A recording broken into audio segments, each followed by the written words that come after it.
BNP দায়িত্ব নেওয়ার সময় হামের টিকার মজুদ ছিল না বলে গতকাল জাতীয় প্রেস ক্লাবে এক অনুষ্ঠানে স্বাস্থ্যমন্ত্রী সরদার সাখাওয়াত হোসেন বকুল এই দাবি করেছেন।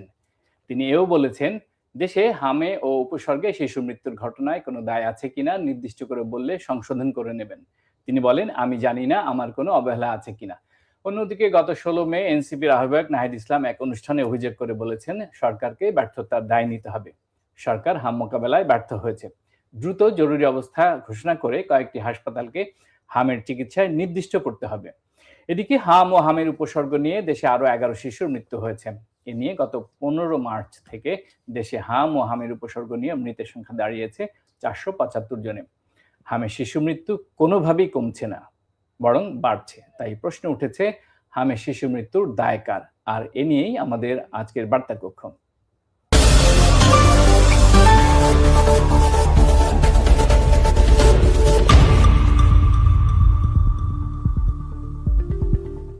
প্রিয় দর্শক, সমকালীন বিভিন্ন বিষয় নিয়ে প্রথম আলোর নিয়মিত আয়োজন বার্তা কক্ষে সবাইকে স্বাগত জানাচ্ছি। সঙ্গে আছি আমি বায়েজিদ আহমেদ।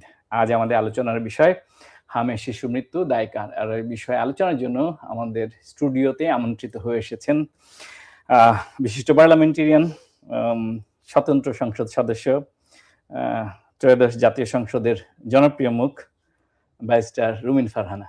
কেমন আছেন? আছি, ভালোই আছি আলহামদুলিল্লাহ। আপনি এর আগে রাজনৈতিক দলের নেতা হিসেবে আমাদের অনুষ্ঠানে এসেছেন, আজ আসলেন স্বতন্ত্র সংসদ সদস্য হিসেবে। তো আপনি রাজনীতি করেই সংসদে গেছেন। গতবারের চেয়ে এবারের প্রেক্ষাপট ভিন্ন। কেমন পার্থক্য লাগে? আমি খুব একটা পার্থক্য দেখছি না, কারণ আমি এর আগের বার যে সংসদে ছিলাম ওটাও যেমন একদলীয় এবং একপেশে একটা সংসদ ছিল। আমি এখন যে সংসদে আছি এটাও মোটামুটি একদলীয় এবং একপেশে একটি সংসদ। আগে সংসদে 2/3 মেজরিটি বা ব্রুট মেজরিটি আওয়ামী লীগের ছিল, আর সাথে কুসুম কুসুম বিরোধিতা নিয়ে জাতীয় পার্টি উপস্থিত ছিল। আর এবার ব্রুট মেজরিটি নিয়ে বিএনপি আছে এবং দীর্ঘ সময় মানে নির্বাচনের আগ পর্যন্ত বিএনপির সঙ্গে জোটবদ্ধভাবে যে দলটি রাজনীতি করেছে জামাতে ইসলাম, তারা এখন বিরোধী দলে আছে। সো আমরা আসলে, আমি আগের সংসদে মাঝে মাঝে কনফিউজড হয়ে যেতাম যে সরকারি দল আর বিরোধী দল আচ্ছা ভালো মতো দেখতে হতো। এখনো অনেকটা ওরকম কনফিউশনেই থাকতে হয় আর কি আমাদেরকে, অ্যাটলিস্ট আমাকে। আপনি যখন সংসদে জাতীয় গুরুত্বপূর্ণ বিষয়ে কথা বলেন, বিশেষ করে পয়েন্ট অফ অর্ডারে দাঁড়িয়ে কথা বলেন, কার্যপ্রণালী বিধি মেনেই আপনি কথা বলেন, তখন দেখা যায় যে ট্রেজারি বেঞ্চের সদস্যরা যেমন টিপ্পনী কাটেন, জুনিয়র সদস্যরা তো করেন, সিনিয়ররাও করেন, আবার এনসিপি জামাত ইসলামের সদস্যরাও টিপ্পনী কাটেন। তো আপনি পড়ে গেছেন বোধহয় উভয় সংকট। না বাজেদ ভাই, আমি আসলে এনজয় করি। অনেকে আমাকে একটা কথা বলেন যে আমি সংসদে এত জোরে কথা কেন বলি। আমি আজকে আপনার মাধ্যমে একটু ক্লারিফাই করি, বিকজ আমি যখন কথা বলতে দাঁড়াই তখন চারপাশে ম্যাক্সিমাম সংসদ সদস্য চিৎকার করতে থাকে। হ্যাঁ, ওটাকে ছাপিয়ে আমাকে জোরে কথা বলার আমি চেষ্টা করি, which is not right, কারণ মাইকে শুধু আমারটাই শোনা যাবে, ওদের চিৎকার কিন্তু শোনা যায় না। ওদের চিৎকার কিন্তু আপনারা বাইরে যারা থাকেন আপনাদের বোঝা সম্ভব না, যে ওখানে ভীষণ রকম চিৎকার চলতে থাকে অনেক সময়, নট অলওয়েজ বাট অনেক সময়। ওই চিৎকারটা কি ইন্টেনশনালি করা হয় যখন আপনি দাঁড়িয়ে কথা বলেন? আমার মনে হয় এটা এক ধরনের না অ্যারোগেন্স তৈরি হয়, যারা ক্ষমতায় যায় তাদের মধ্যে এক ধরনের অ্যারোগেন্স তৈরি হয়। এটা আমি আওয়ামী লীগেও দেখেছি, আমি বিএনপিতেও দেখছি। এই অ্যারোগেন্সটা হচ্ছে যে সবকিছু আমার কন্ট্রোলে, সো তুমি কে হে যে আমার নিয়ন্ত্রণের বাইরে গিয়ে আমার সমালোচনা করছো আমার পাশে বসে। সো এই যে একটা কর্তৃত্ববাদী মানসিকতা আমাদের, সেটা আমি আগের সরকারেও যেমন দেখেছি, it is exactly the same এই government. It's no way different, কোনোভাবে এটা একটা থেকে আরেকটা আলাদা নয়। তার মানে আপনি স্বতন্ত্র সংসদ সদস্য, আপনি নারী, সে কারণে এই পুরুষতান্ত্রিক মানসিকতা তারা দেখান, বিষয়টা এরকম? না, আমি জানি না নারী হিসেবে আসলে আমাকে ওভাবে আর ওভাবে দেখা হবে কিনা বা হয় কিনা, এটা তো আসলে আমার পার্লামেন্টারিয়ানরা বলতে পারবেন, আমি ঠিক জানি না। বাট বিরুদ্ধ মতের সাথে আমাদের অভ্যস্ততা তৈরি হয় নাই। এখন আওয়ামী লীগের অভ্যস্ততা না তৈরি হওয়ার পিছনে 15 বছরের হিস্ট্রি আছে, আর বিএনপির অভ্যস্ততা না তৈরি হওয়ার পেছনে 1.5 মাসের হিস্ট্রি আছে। সো এখন আপনারাই বিচার করেন অবস্থা কি। ক্ষমতাকে প্রশ্ন করা আপনি নিশ্চয়ই এনজয় করছেন? আমি এনজয় করি। আচ্ছা, আর ওই একটা কাজই আমি খুব ভালো মতো এনজয় করি। এই মুহূর্তে জাতীয় সংসদ চলছে না, আগামী 7 জুন সংসদের বাজেট অধিবেশন শুরু হবে। দেশবাসী হয়তো হাম ইস্যুতে এখন যে ডিবেট হওয়ার কথা ছিল সেটি থেকে বঞ্চিত হচ্ছে। হামের কথা যখন আসলোই, যেহেতু আমরা প্রসঙ্গটা আজকে রেখেছি, হামের শিশু মৃত্যু দায় কার? সত্যিকার অর্থে বলেন তো, আজ পর্যন্ত স্বাস্থ্য অধিদপ্তর হিসেবে 475 জন মারা গেছে। দায় কার আসলে? দায় সরকারের। 475 জন হচ্ছে সরকারি হিসাব। সুতরাং এর বাইরে বেসরকারি হিসাব কয়েক গুণ হবে। তার সঙ্গে আপনি যোগ করবেন হাসপাতালে যেতে পারে নাই যেই বাচ্চারা, তাদেরকে। তাহলে আপনি দেখেন তো সংখ্যাটা কোথায় গিয়ে দাঁড়ায়। এবং এই যেই বাচ্চাগুলো মারা যাচ্ছে, তারা কিন্তু বেশিরভাগই সুবিধা বঞ্চিত পরিবারের সন্তান। সে কারণেই না আমাদের মিডল ক্লাস, আপার মিডল ক্লাস, যারা বয়ান তৈরি করে, যারা রাজনীতিতে ইম্প্যাক্ট রাখে, যারা মন্ত্রী এমপি হয়, আমাদের না আসলে কিছু যায় আসে না। আমি আপনাকে একটা ছোট উদাহরণ দেই। ধরুন, রাজবাড়ির পরিচারিকারও তো অনেক দাপট, তাই না? সে কারণেই রাজবাড়ির পরিচারিকার ভাইয়ের বাচ্চা হামে আক্রান্ত হয় যদি, তখন প্রত্যন্ত অঞ্চলেও আমাদের মন্ত্রী মহোদয় কিংবা উপদেষ্টা মহোদয় দৌড়ে চলে যান যে পরিচারিকার ভাইয়ের সন্তানকে বাঁচাতে হবে। কিন্তু সকলেই তো আর রাজবাড়ির পরিচারিকার ভাইয়ের সন্তান হয় না ভাই। ওই ফেভার তো সবাই পায় না। সে কারণেই চট্টগ্রামে হাই ফ্লো পাইপ যেটা দিয়ে অক্সিজেন দেবে, সেটার অভাবে শিশু মারা যায়, বাবা মা চিৎকার করে কাঁদতে থাকে। আমি যখন সংসদে হাম নিয়ে কথা বলেছি, মন্ত্রী মহোদয় বলেছেন, ভয় দেখাবেন না, হাম আমাদের সবারই হয়েছে, ভয় দেখালে নাকি ইমিউনিটি কমে যায়। সো এই যে একটা আমি কি বলবো, ধরুন আয়নায় মুখ না দেখবার যে প্রবণতা এবং আয়নায় মুখ না দেখে নিজেকে নিরাপদ ভাববার যে প্রবণতা, এটা তৈরি হয় যখন আপনি মনে করেন আমি তো ক্ষমতায় আছি, আমাকে কে সরায়, আমাকে কে চ্যালেঞ্জ করে। অনেকেই সমালোচনা করছেন যে আগের সরকারের মন্ত্রী তো স্বাস্থ্য অধিদপ্তর স্বাস্থ্য সংক্রান্ত কেউ নন, ডাক্তার নন, কোনো স্বাস্থ্য জেনারেল ডিপার্টমেন্ট থেকে। আমি যদি বলি এই সরকারের মন্ত্রী কি ডাক্তার? উনি তো ব্যাংকে চাকরি করেছেন 15 বছর। প্রতিমন্ত্রীকে তো আমি আসলে দেখি না, আমি জানি না স্বাস্থ্য প্রতিমন্ত্রীকে, এটা আমার অজ্ঞতা, আমি জানি না। কিন্তু স্বাস্থ্যমন্ত্রী তো ডাক্তার নন, কথাবার্তা তো স্বাস্থ্যমন্ত্রীই বলেন। এবং প্রধানমন্ত্রী কিন্তু একজন স্বাস্থ্য উপদেষ্টা আছেন। আচ্ছা, এখন দেখুন, আমি আপনাকে কিন্তু বিশেষজ্ঞ এবং আন্তর্জাতিক বিভিন্ন প্রতিষ্ঠানে কাজ করা। আপনি দেখুন, এই যে একটা জায়গায় 3 জন ব্যক্তি কাজ করছেন স্বাস্থ্য খাতে, হ্যাঁ, এরকম প্রত্যেকটা খাতে একজন উপদেষ্টা, একজন ফুল মন্ত্রী, একজন প্রতিমন্ত্রী। আপনি কি মনে করেন এইভাবে মন্ত্রী প্রতিমন্ত্রী সব সরকারের সময় থাকে, কিন্তু এতে একটা কোঅর্ডিনেশনের সমস্যা তৈরি হয় না? আপনার কি মনে হয়? মন্ত্রী একরকম বলবেন, উপদেষ্টা আরেক রকম ভাববেন, মন্ত্রণালয় দ্বিধা বিভক্ত হবে কার কথা তারা শুনবে, কার কথাকে তারা প্রাধান্য দিবে। ধরুন এই যে শিশু মারা গেলেন, হ্যাঁ, 500 হচ্ছে 475 হচ্ছে সরকারি হিসাব। আপনি যদি এর সাথে বেসরকারি হিসাব এবং যারা হাসপাতালে যায়নি তাদের সংখ্যা যোগ করেন, এটা 1000-এর উপরে চলে যাবে। আল্লাহ মাফ করুক, ঈদের সময় দেখেন কি সংখ্যাটা কোন পর্যায়ে যেতে পারে। তার মানে মানুষের ঈদটা কিন্তু এবার সেইভাবে উদযাপন করা হবে না। এবং পরিসংখ্যান বলছে যে টিকার প্রথম ডোজের কভারেজ 2000 সালে ছিল 89%, অলমোস্ট 100%, যেটা 16 সালে গিয়ে 118% হয়েছে।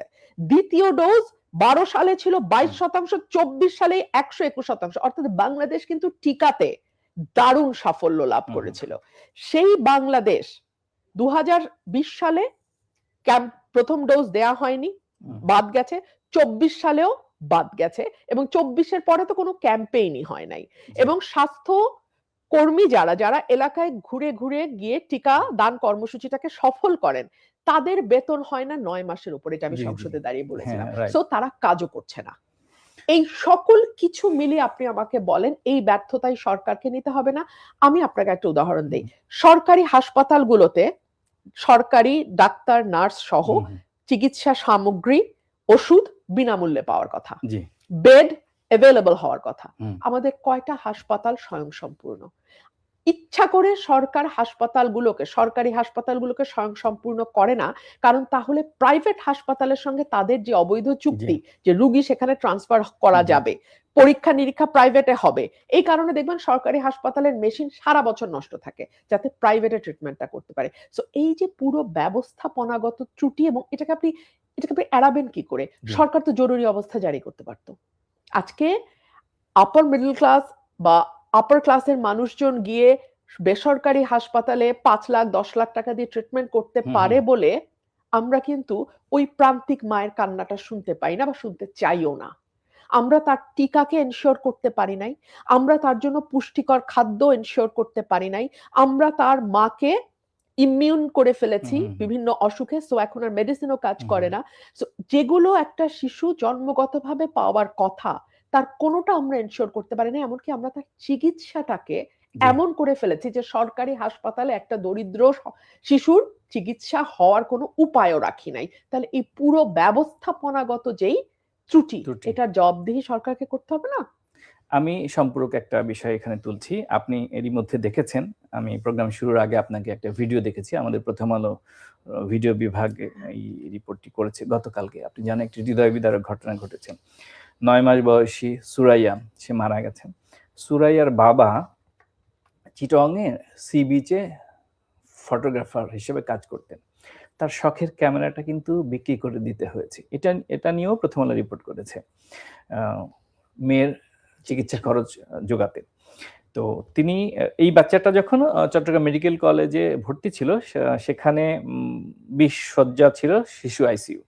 এর মধ্যে হাই ফ্লো মেশিন ছিল 12টার মধ্যে আমরা প্রতিবেদনে দেখিয়েছি 2টো নষ্ট, একটা হচ্ছে ছিদ্র আর একটা হচ্ছে সামহাউ কোনো কারণে এটা নষ্ট হয়ে গেছে। তার মানে 10টা কাজ করছে।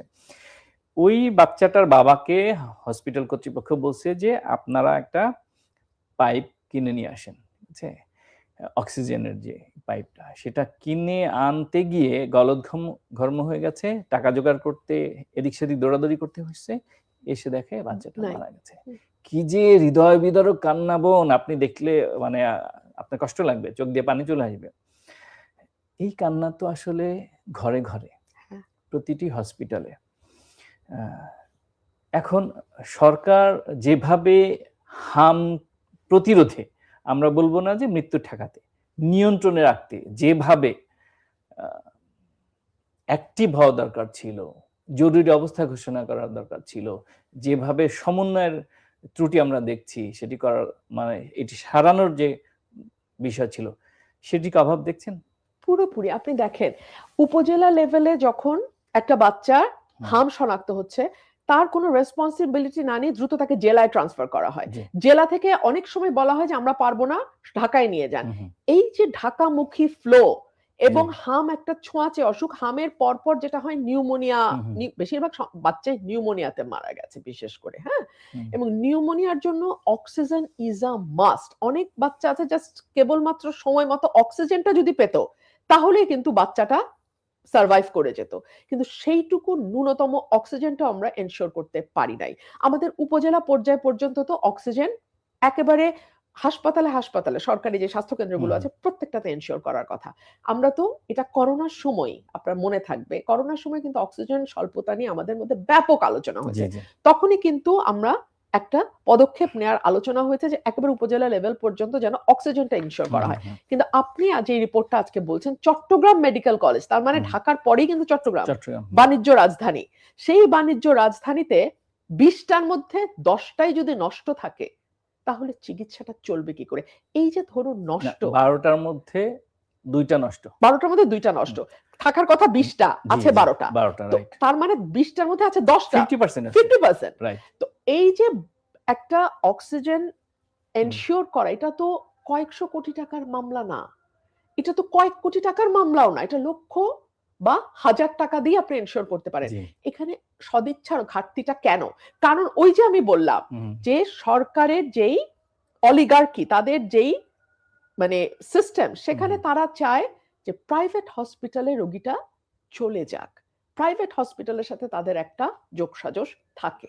আপনি খেয়াল করবেন এই যে 475 জন মৃত্যুর খবর আমরা পেয়েছি স্বাস্থ্য অধিদপ্তরের মাধ্যমে, বেশিরভাগ কিন্তু প্রান্তিক মানুষ, হ্যাঁ, গরিব মানুষের বাচ্চা, হুম, বড় লোকের বাচ্চা মারা না, যাচ্ছে সেই খবর কিন্তু আমরা খুব একটা পাচ্ছি না, কারণ তাদের বাচ্চারা প্রাইভেট হসপিটালে ট্রিটমেন্ট নিচ্ছে।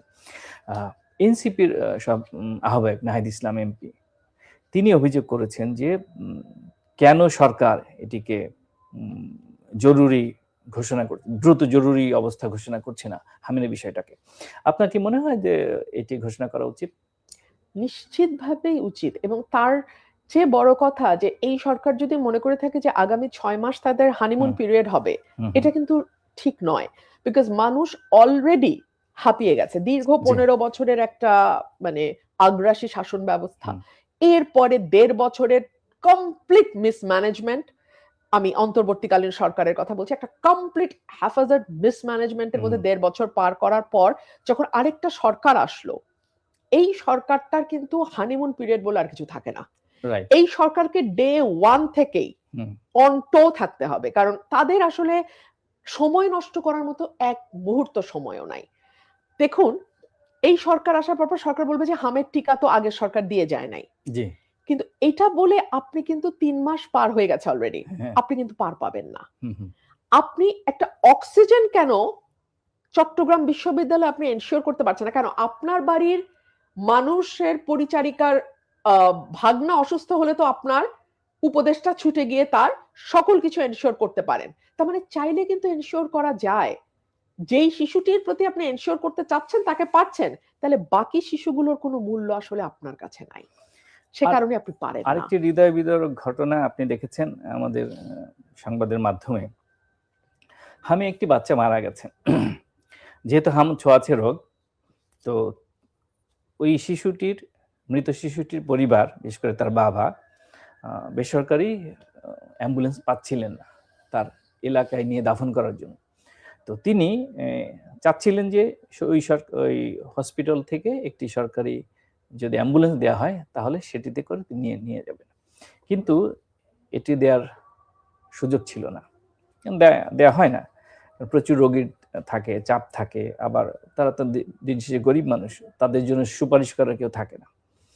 একটা বাচ্চা, মৃত বাচ্চা, আদরের সন্তান, সে হামে মারা গেছে, তাকে এলাকায় নিয়ে যাওয়া, তার বাড়ি পর্যন্ত নিয়ে যাওয়ার জন্য সরকারি হসপিটালে এই সার্ভিসটা যদি না থাকে, মানে ধরেন ওই হসপিটালে 4-5 জন মারা যায় প্রতিদিন, তো অ্যাটলিস্ট 5-7টা অ্যাম্বুলেন্স থাকার কথা, তাই না? সেটি কিন্তু সেই পায়নি। মানে বাচ্চাটাকে, মৃত বাচ্চাটাকে এলাকায় দাফন করার জন্য সরকারি অ্যাম্বুলেন্স পায়নি। এই নিউজ কিন্তু দেশবাসী দেখেছে। কতটা নাজুক অবস্থা আমাদের স্বাস্থ্য ব্যবস্থা। আপনি জানেন, পিজি হাসপাতাল, ঢাকা মেডিকেল কলেজ, এই প্রত্যেকটার বাইরে বেসরকারি অ্যাম্বুলেন্সের সাথে সরকারি অ্যাম্বুলেন্স ড্রাইভারদের একটা চুক্তি থাকে, এবং ইচ্ছা করে অ্যাভেলেবল অ্যাম্বুলেন্সকে আনঅ্যাভেলেবল দেখানো হয়, যাতে ওই যাদের সাথে চুক্তি তারা সেই সার্ভিসটা প্রোভাইড করতে পারে কয়েক গুণ বেশি দামে। আমি ব্যক্তিগতভাবে অ্যাম্বুলেন্স নিয়ে আমি নিজে ঝামেলা ফেস করেছি আমার মার সময়। মাকে নিয়ে একটা প্রাইভেট হসপিটাল থেকে অ্যাম্বুলেন্স, কারণ মা না শুয়ে বাসায় আসতে পারবে না চিকিৎসা শেষে।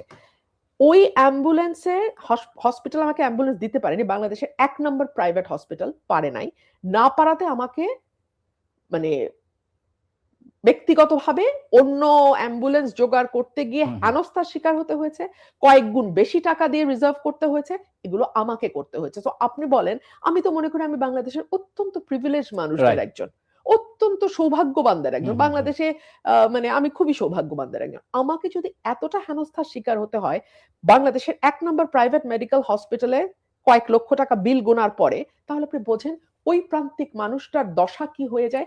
এই জন্য আমি একটা দাবি তুলেছিলাম যে সংসদ সদস্য হওয়ার তো সবার অনেক খায়েশ, তাই না? আমরা যারা একেবারে মানে জন্ম থেকে রাজনীতি করি, আমাদেরও যেমন খায়েশ, আবার গার্মেন্ট ব্যবসা করে, ইয়াবা ব্যবসা করে, ঝুট ব্যবসা করে, চাঁদাবাজি করে, মানে হকারদের জায়গা ভাড়া দিয়ে চলে, কিংবা ময়লা বাণিজ্যের সঙ্গে যুক্ত, তারাও তো সংসদ সদস্য হতে চায়।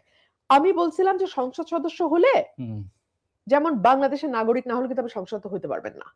হ্যাঁ, যদিও আমাদের প্রশ্ন আছে কোন কোন মন্ত্রীর বিদেশি নাগরিকত্ব আছে, এগুলা নিয়ে অনেক কথা আছে, যা কই আলাপে না যাই। কিন্তু আমরা ওই তথ্যগুলো জাতীয় সংসদের মাধ্যমে শুনবো না। হ্যাঁ, তো যাই হোক, সেটা আমি নাই বললাম, কিন্তু এমপিদের বাচ্চাদের চিকিৎসা এবং স্কুল দুটাই এলাকায় হইতে হবে। বিশ্বাস করেন বাইজিদ ভাই, এটা যদি আপনারা করতে পারেন, আমরা যদি এটা করতে পারি, শিক্ষার মান বলেন, চিকিৎসার মান বলেন, একটা ড্রাস্টিক পরিবর্তন আসবে। এবং এমপি যারা হতে চায়, এই মানুষদের ক্যারেক্টারেও আপনি একটা পরিবর্তন দেখবেন। এই যে এখন যেমন ময়লা ব্যবসা করে টাকা হয়েছে, এমপি হবে। দুইটা কাপড় বিক্রি করছে, গার্মেন্টের ব্যবসা হয়েছে, এমপি হবে। বাংলাদেশ ব্যাংকের গভর্নর হবে। বা ইয়াবা ব্যবসা করছে, ঋণ খেলাপি হয়েছে, ব্যাস এমপি হইতে হবে। সো এই যে এমপি হওয়ার মধুটা অনেকটা নষ্ট হয়ে যাবে যদি আপনি চিকিৎসা এবং শিক্ষা কম্পালসারি করেন। স্বাস্থ্য খাতের যে অব্যবস্থাপনা বা সমন্বয়হীনতার যে অভাব আছে, সেটি তো দেশ জুড়েই আলোচনা হচ্ছে প্রতিদিন। অসংখ্য সভা সেমিনারেই আলোচনা হচ্ছে, চায় টেবিলে ঝড় উঠছে, টকশোতেও আলোচনা হচ্ছে। এই মুহূর্তে যদি জাতীয় সংসদ চালু থাকতো, তাহলে স্বাস্থ্য ব্যবস্থার কোন দিকটি নিয়ে আপনি পয়েন্ট অফ অর্ডারে কথা বলতেন? নিশ্চিতভাবে হাম নিয়ে কথা বলতাম। আমি হামের টিকা ব্যবস্থাপনা নিয়ে কথা বলতাম। শুধু তো টিকার অভাব না। হ্যাঁ, আমি মানছি অন্তর্বর্তীকালীন সরকার যথেষ্ট পরিমাণ টিকা আনে নাই, মিসম্যানেজমেন্ট হয়েছে, সব মেনে নিচ্ছি।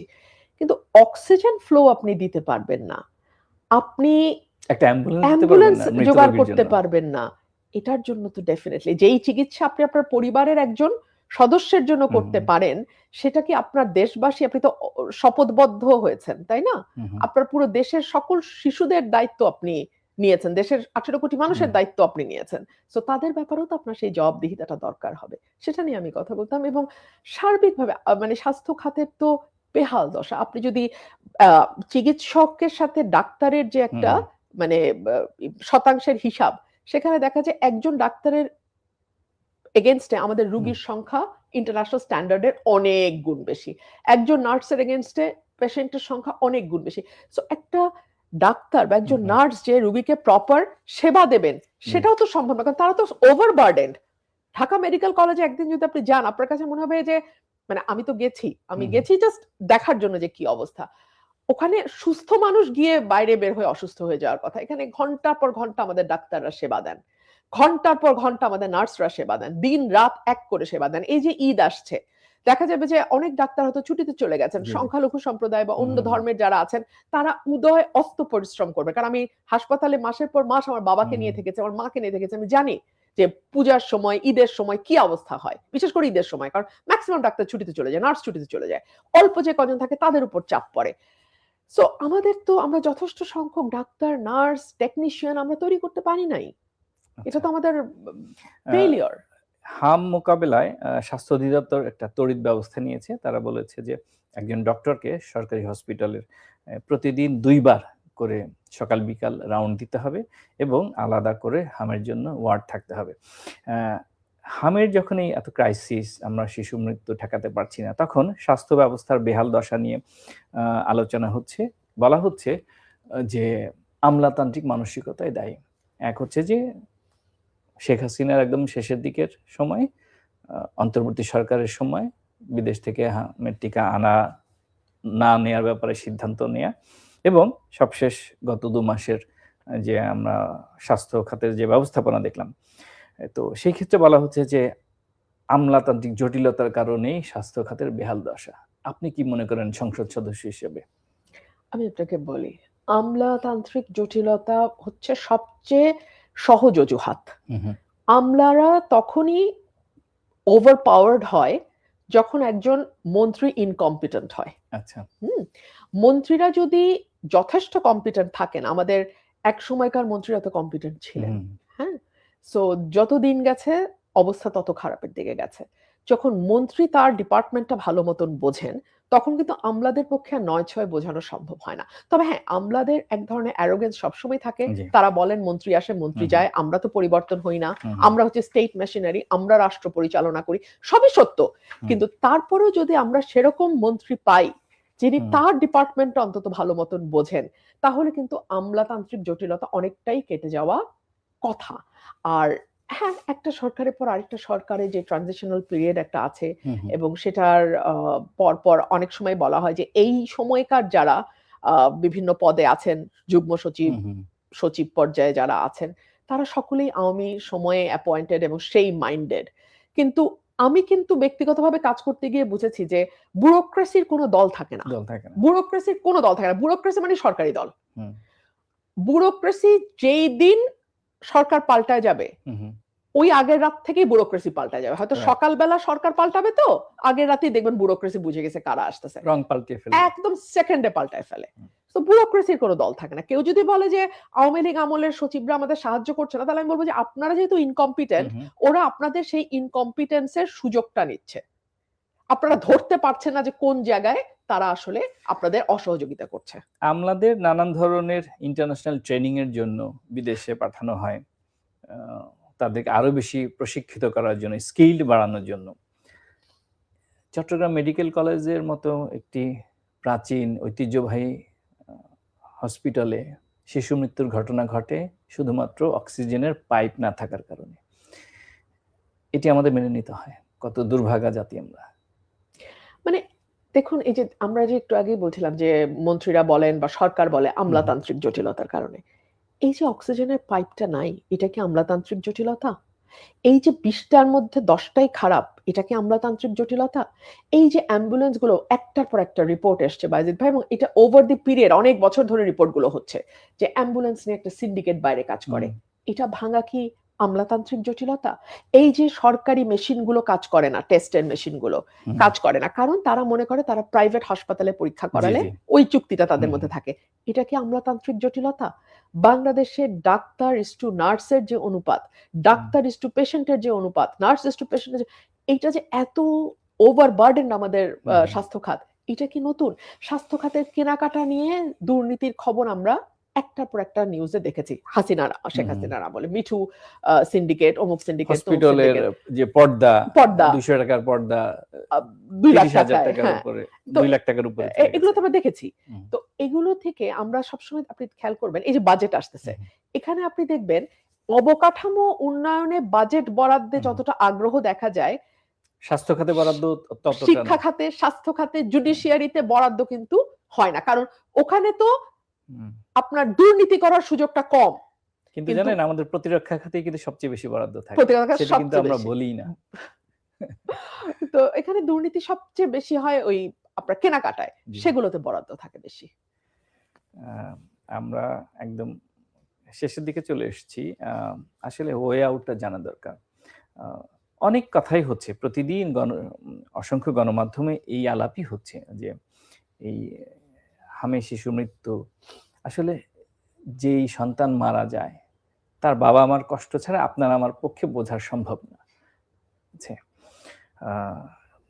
সেটি কমিয়ে আনার ব্যাপারে কি কি পদক্ষেপ নেওয়া যেতে পারে? আপনি 2 বারের সংসদ সদস্য, সরকারের বিভিন্ন পর্যায়ে কাজ করেছেন, বিভিন্ন স্থায়ী কমিটির সদস্যও ছিলেন আপনি, নিশ্চয়ই আপনার কিছু অভিজ্ঞতা হয়েছে প্রশাসনিক ক্ষেত্রে।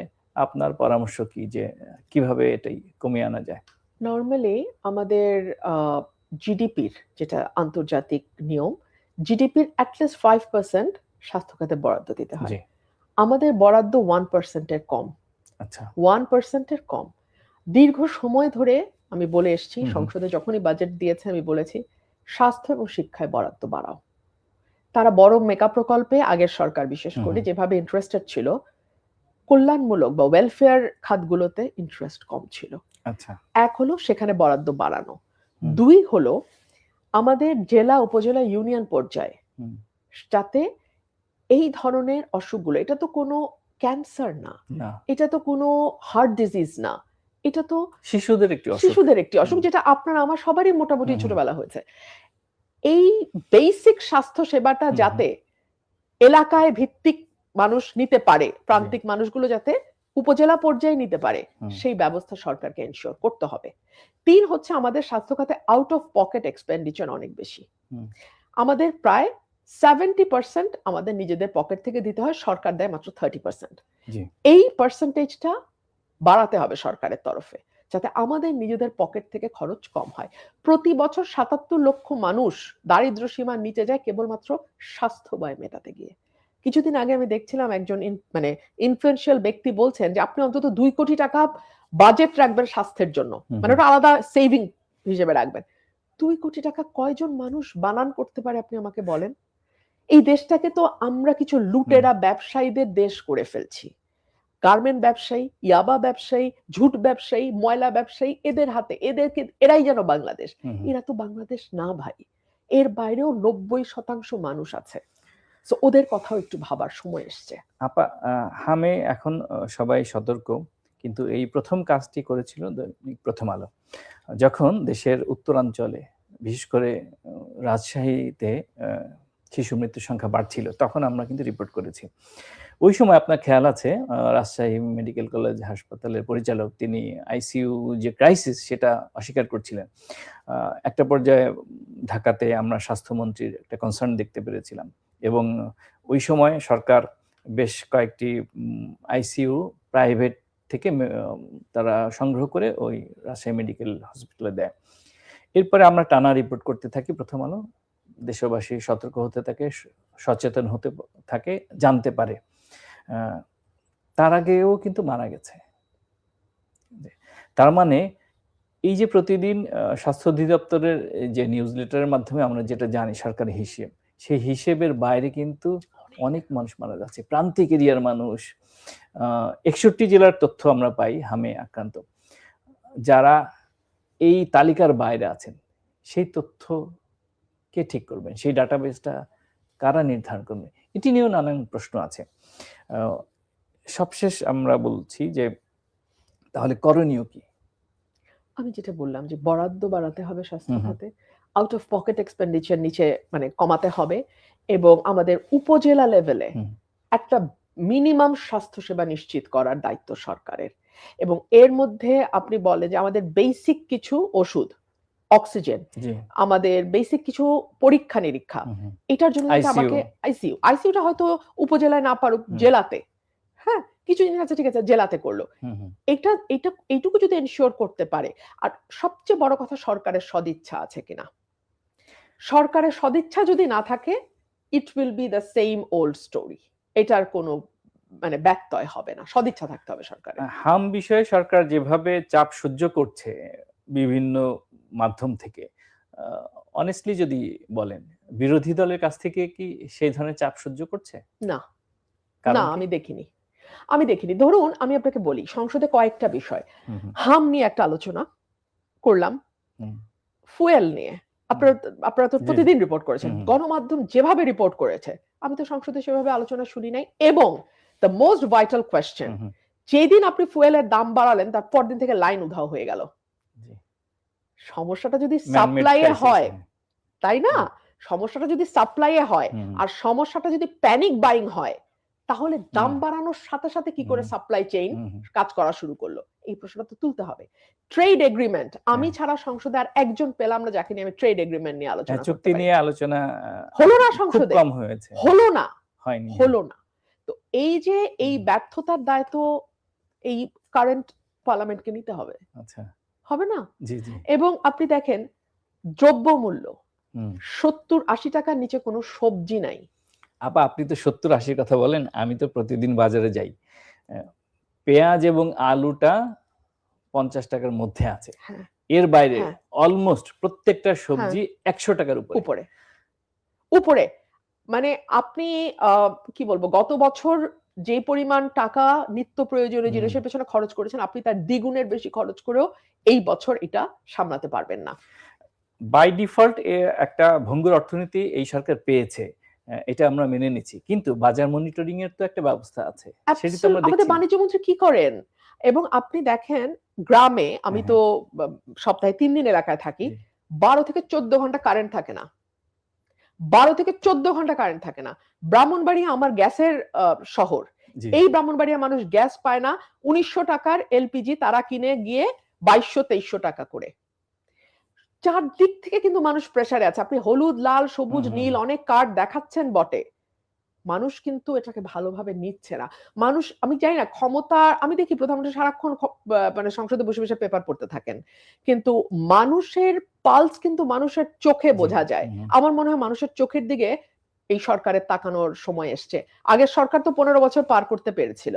আমি মানুষের মধ্যে যেই ডিসস্যাটিসফ্যাকশন এবং যেই রাগ এবং ক্ষোভ আমি দেখি, আমি জানি না দেড় মাসের মধ্যে আমি প্রচন্ড ক্ষোভ মানুষের মধ্যে দেখি। সোশ্যাল মিডিয়ায় যেহেতু আমরা প্রতিনিয়ত স্ক্রলিং করি, আমরা সেখানে দেখি যে প্রান্তিক মানুষজন বলে ক্ষোভ নিয়ে, হ্যাঁ, কার্ড চাই না, আমার বাচ্চার হামে আক্রান্ত, তার চিকিৎসা চাই। Absolutely, absolutely. এবং এই আওয়াজটা জোরালো হচ্ছে এবং মানুষ কিন্তু পথে নামা শিখেছে। মানুষ হুম। রক্ত দেয়া শিখেছে। হুম। মানুষ বুঝে গেছে যে ক্ষমতা আসলে খুব ভঙ্গুর একটা বিষয়। এটাকে দূর থেকে দেখলে যত ভয়ানক মনে হয় পেপার টাইগার, এটা কিন্তু আসলে একটা পেপার টাইগার। এটা কিন্তু রিয়াল টাইগার না। সো আমার মনে হয় এটা ভাববার সময় এসছে। চিটং এর দিয়ে আমরা শুরু করেছিলাম। সুরাইয়ার বাবা ৯ মাস বয়সী সুরাইয়া মারা গেছে গতকাল। তার সবচেয়ে পছন্দের ক্যামেরাটা বিক্রি করে দিয়েছিল চিকিৎসার জন্য, বাচ্চার চিকিৎসার জন্য। বাচ্চাকে বাঁচাতে পারেনি। সেই এই বাচ্চার বাবার কাছে একটা কার্ডের চেয়ে, ফ্যামিলি কার্ডের চেয়ে তার কিন্তু এই যে অক্সিজেনের যে পাইপটা ইয়েস। কারণে মারা গেল, সেটা কিন্তু ভীষণ দামি, অনেক, অনেক বেশি গুরুত্বপূর্ণ। গুরুত্বপূর্ণ। অনেক বেশি গুরুত্বপূর্ণ এবং আপনি দেখেন এই যে কার্ডগুলোর কথা বলা হুম। হচ্ছে, 66% কার্ড যায় ভুল মানুষের হাতে। অর্থাৎ আপনি আমার দল করেন, আপনি জি, আমার জি। কমিটিতে আছেন, আপনি হুম, হুম। আমার উপজেলার চেয়ারম্যান হবেন, হুম। আপনি আমার মেম্বারে দাঁড়াবেন আমার দল হুম। থেকে। এইসব লোকের কাছে কার্ডগুলো যায়। আমাদের নিয়ম ছিল আইন অনুযায়ী কমিটি করে, হুম, হুম। প্রান্তিক পর্যায়ে, ইউনিয়ন পর্যায়ে কমিটি করে কারা সত্যিকার এই ভাতা সুবিধা পাওয়ার যোগ্য তাদের তালিকা করা। জি। কোন এলাকায় এটা হয় নাই। অমুকের চাচা, অমুকের খালু, অমুকের মামা, অমুকের পদ, অমুকের হুম, আত্মীয়, হুম। অমুকের এই সিন্ডিকেট। সিন্ডিকেট। হুম। অসংখ্য ধন্যবাদ। মহান সৃষ্টিকর্তার কাছে আমরা প্রার্থনা করি নিশ্চয়ই তিনি আমাদের শিশুদের দিকে তাকাবেন।